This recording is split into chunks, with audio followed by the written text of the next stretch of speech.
অনেক দিন আগের কথা। গভীর জঙ্গল। সেই জঙ্গলে বাস করত বাঘ, হাতি, শিয়াল, বানর, ভাল্লুক ও আরো অনেক প্রাণী। তাদের মধ্যে বাঘ ছিল অনেক বদমাশ। সব প্রাণীকে ভয় দেখিয়ে খাবার জোগাড় করে নিত, আর জঙ্গলে অন্য প্রাণীদের ভালো করে খেতে দিত না। তাই জঙ্গলে কোনো প্রাণী তাকে ভালোবাসতো না। সবাই বাঘকে ভয় পেত। অনেক দিন হয়ে গেল, কোনো শিকারের দেখা নেই। কাকে ভয় দেখিয়ে শিকার জোগাড় করি? এমন সময় তার সামনে দিয়ে হেঁটে যাচ্ছিল এক কুকুর। এই কুকুর, এদিকে আয়। গত দুদিন ধরে কোনো শিকার পাচ্ছি না। যদি তোর জীবন বাঁচাতে চাস তাহলে এক্ষুনি আমার জন্য শিকার ধরে নিয়ে আয়। আর যদি শিকার ধরে আনতে না পারিস তাহলে তোকেই খেয়ে আজ আমার পেটের খিদা মেটাবো। আচ্ছা বাঘ মামা, আমি যেখান থেকে পারি তোমার জন্য শিকার ধরে নিয়ে আসছি, তুমি কোনো চিন্তা করো না। এই বলে কুকুর ওখান থেকে চলে গেল শিকারের খোঁজ করতে। এই নাও বাঘ মামা, তোমার খাবার। তুমি এখন খাও, আমি এখন যাচ্ছি, আমার অনেক কাজ আছে। এই বলে কুকুর সেখান থেকে চলে গেল, আর বাঘ কুকুরের আনা সেই শিকারটিকে বেশ মজা করে খেয়ে ঘুমিয়ে পড়ল। বেশ কয়েকদিন হয়ে গেল, আশেপাশে কাউকে দেখতে পাচ্ছি না। সবাই গেল কোথায়? এমন সময় তার গুহার সামনে দিয়ে যাচ্ছিল এক শিয়াল। এই যে শিয়াল, এদিকে আয়, তোর সাথে কথা আছে। শিয়াল মনে মনে বলতে লাগলো, নিশ্চয়ই কোনো শিকার আনতে বলবে শয়তান বাঘ। কবে যে এর হাত থেকে মুক্তি পাবো কে জানে।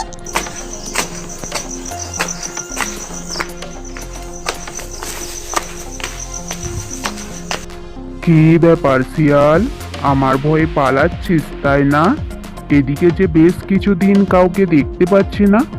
শোন, আমি যদি নিয়মিত শিকার না পাই তাহলে এক এক করে জঙ্গলের সব পশুদের খেয়ে আমার খিদা মেটাবো। যা তাড়াতাড়ি আমার জন্য শিকার ধরে নিয়ে আন। এই শুনে শিয়াল বাঘের জন্য শিকার ধরে আনতে গেল। বেশ কিছুক্ষণ পর শিয়াল একটা শিকার নিয়ে আসলো। এই যে বাঘ মামা, তোমার খাবার, এখন তুমি পেট ভরে খেয়ে নাও। এবার তুই যা, আর সবাইকে বলে দিস আমি প্রতিদিন একটি করে শিকার চাই। তা না পেলে সবাইকে আমি খাবো, বলে দিলাম। ঠিক আছে বাঘ মামা। এই বলে শিয়াল ওখান থেকে চলে গেল। বেশ কয়েকদিন হয়ে গেল, কারোর কোনো খোঁজ নেই, আর বাঘ কোনো শিকার পাচ্ছে না। ভীষণ রেগে আছে বাঘ। এমন সময় বাঘ দেখলো এক শিয়াল তার দিকে আসছে।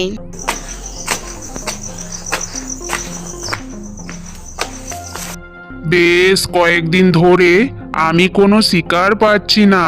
তোকে যে বললাম প্রতিদিন আমার জন্য শিকারের ব্যবস্থা করে দিতে, তুই মনে হয় কাউকে বলিসনি।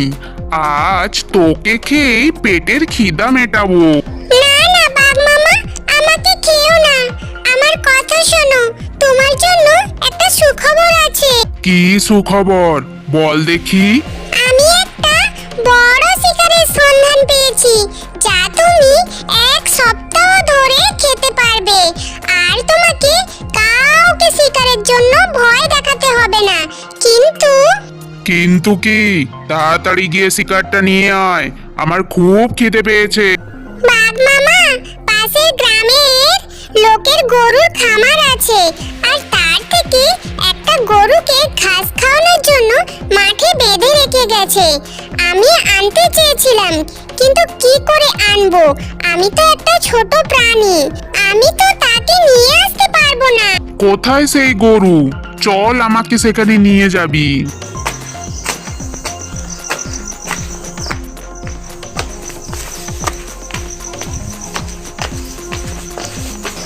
এই যে বাঘ মামা, তোমার শিকার। আমি এখন চললাম, আমার অনেক কাজ আছে। এই গরু, আমি তোকে আজ খাবো। সে কি গো বাঘ মামা, শেষমেশ আমায় খাবে? আজ বুঝি কোনো শিকার ধরতে পারোনি? তোর ওসব জেনে কাজ কি? আমার খিদে লেগেছে, তাই তোকে আজ আমি খাবো। সে নয় খাবে, কিন্তু এখন যদি তুমি আমাকে খাও তাহলে তোমার বড় লোকসান হয়ে যাবে। লোকসান হবে মানে? কি বলতে চাস তুই? দেখো বাঘ মামা, আমার মালিক আমাকে খুঁটোর সাথে বেঁধে রেখে গেছে। মাঠে এত ঘাস, অথচ আমি তা খেতেই পাচ্ছি না। আমার সামনে যা ঘাস ছিল তা কখন খেয়ে শেষ করে ফেলেছি। বেশি বেশি না খেলে কি করে শরীরে মাংস হয় বলো? আমার শরীরে এখন যেটুকু মাংস আছে তা খেয়ে তোমার পেট ভরবে না। ও তাই? তোর মালিক তো দেখছি খুব বোকা। তুমি ঠিক বলছো বাঘ মামা, আমি রোজ এত দুধ দেই তাও খেয়ে মানুষগুলোর বুদ্ধি হয় না। তোর এসব বকবকানি আমার একদম ভালো লাগছে না। তুই চুপ হয়ে যা, আমি তোকে এক্ষুনি খাবো। সে তো তুমি খাবে, তবে খাওয়ার আগে তুমি এক কাজ করো, তাহলে তো তোমার পেটও ভরবে সাথে আমারও। কি কাজ বল তো শুনি? তুমি আমার দড়ি খুলে দিয়ে যাও, আমি পেট ভরে মাঠের ঘাস খেয়ে শরীরে মাংস বানিয়ে নেই, তারপরে তুমি আমাকে খেও। বেশ বেশ, তাই হবে। আমি এখন তোর দড়িটা খুলে দিচ্ছি, বিকেলে এসে তোকে আমি খাবো। এই বলে বাঘ গরুর দড়ি কেটে নিজের বাড়ির পথে রওনা দিল। গরু সারা দিন মাঠের ঘাস খেলো। তারপর বিকেলে বাঘ এলো আর বলল, ঘাস খেয়েছিস তাই না? এখন আমি তোকে খাবো। আরে বাঘ মামা, খেও খেও, এত তাড়া কিসের তোমার? দেখো, আমি সারাদিন খুব অল্প পরিমাণ ঘাস খেতে পেরেছি, তাতে আমার শরীরে আর কতটুকুই বা মাংস হয়েছে বলো? তাই তো দেখছি, আমি দড়ি খুলে দিয়ে গেলাম, তুই তাড়াতাড়ি ঘাস খেয়ে শরীরে মাংস তৈরি করলি না কেন? তাড়াতাড়ি খেলে বদ হজম হবে, আমার আর শরীরে যেটুকু মাংস আছে তাও ঝরে যাবে, তাতে তোমার পেটও ভরবে না। তুমি বরং এক কাজ করো। আবার কি কাজ? তুই দেখছি আমায় খুব খাটাচ্ছিস। না না বাঘ মামা, সেরকম কোনো কাজ না। কাল আবার আমার মালিক খোটার সাথে বেঁধে রেখে যাবে, তুমি সময় করে দড়িটা কেটে দিয়ে যেও। আমি অনেক বেশি ঘাস খেয়ে শরীরে অনেক মাংস তৈরি করে নেব। আচ্ছা ঠিক আছে, তুই এত করে যখন বলছিস তবে তাই হবে, কিন্তু কালকে তোকে আমি খাবই, এই বলে দিলাম। তুমি অবশ্যই খাবে বাঘ মামা, তুমি একদম চিন্তা করো না।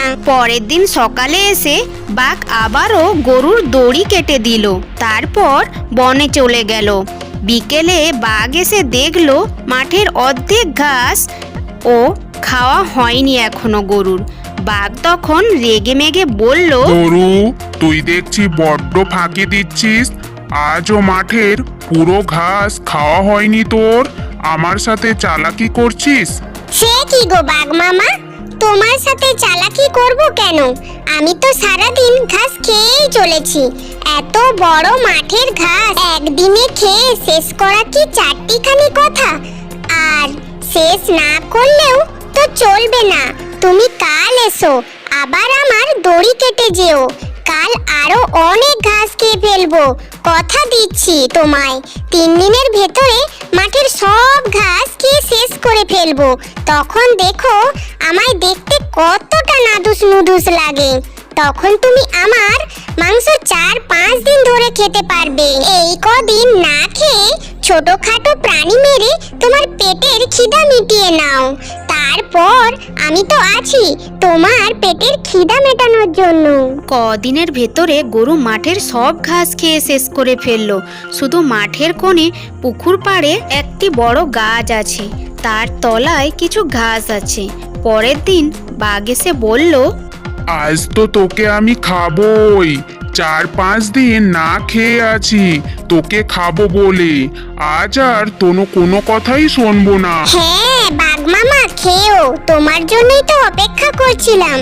আমি প্রস্তুত, তবে আমাকে খাওয়ার আগে দড়িটা আরেকবার খুলে দাও। এই বেটা গরু, তুই তো দেখছি আমায় জ্বালিয়ে মারবি। আরে রাগ করছো কেন বাঘ মামা? 5 দিন অপেক্ষা করতে পেরেছো, আর কিছুক্ষণ অপেক্ষা করতে পারবে না?